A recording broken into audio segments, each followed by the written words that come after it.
I predict there's going to be something fun to see here between Usman and Jake Paul because of a quote that came out today. So one thing that Jake Paul says often is, I will change your life.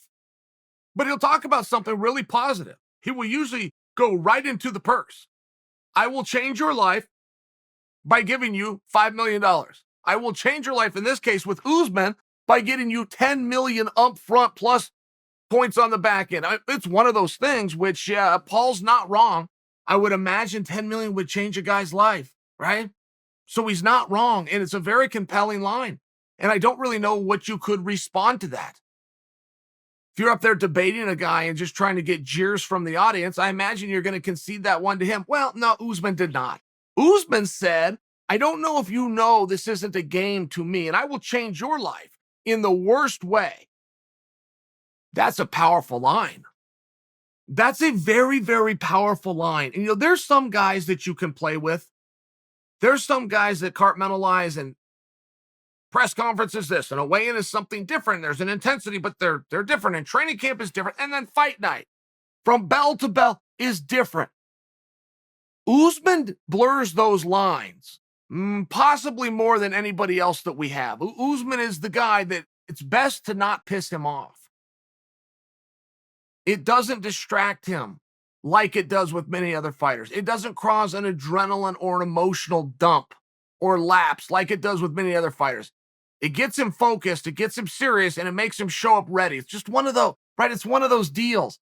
And if you think that sounds really cool and you want that to be you, you don't get to choose. Usman doesn't get to choose. I don't even know if he likes that about himself. His life might be happier had he been able to put things in different categories. It's just not him. It's just not him. It's very hard. I watch Usman commentate sometimes on ESPN. He's fantastic. Obviously, he knows the sport, but he also shows up in a suit. He looks like $1 million. He does a really great job. The hardest thing he has to do on that desk is to not come out of his chair to the 170-pounder across from him who's now calling him out. It's one of those things. And he's a professional. He stays very disciplined. I'm just sharing with you. He is having an internal conversation, and I can see it. The lines get very blurry. I think what Paul is doing is great. I think that Paul has started to rewrite a book. I really do. And I think some people just don't like Paul, so they just don't want to give him that credit. I think over time, you're not going to have a choice. I think you're going to have to look back, and you would be wise to do so, to study what it is he's doing, what it is he did, but moreover, how did he do it? How did he do it?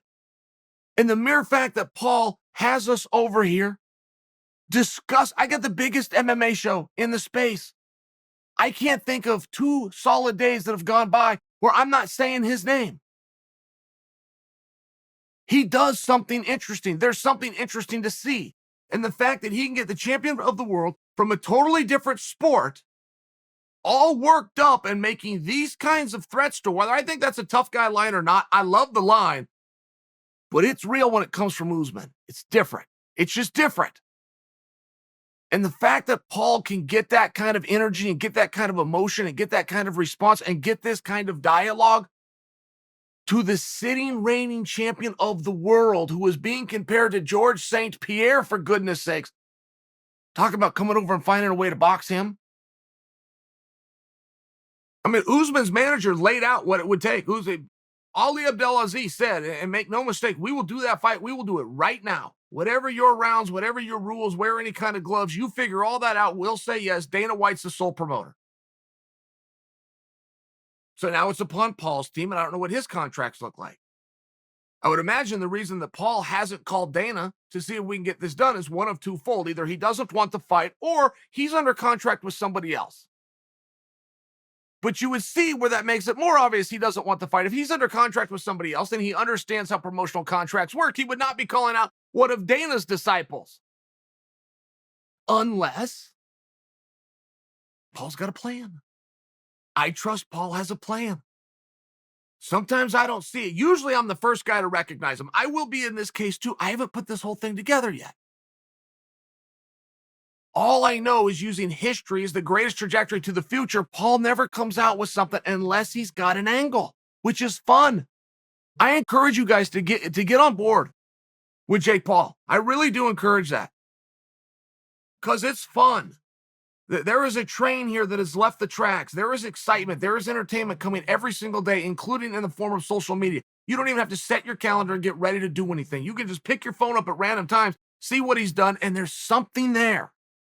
There's a conversation starter, and this guy continually delivers.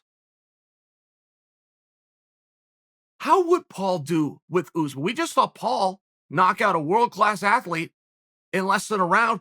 We just saw Usman knock out a world-class athlete in less than a round. I mean, right? But guys, this is how it starts. This is how your discussion down Crazyville begins. This is why the fight industry works, not just the matches themselves, the industry. It works because of guys doing what Jake Paul is doing.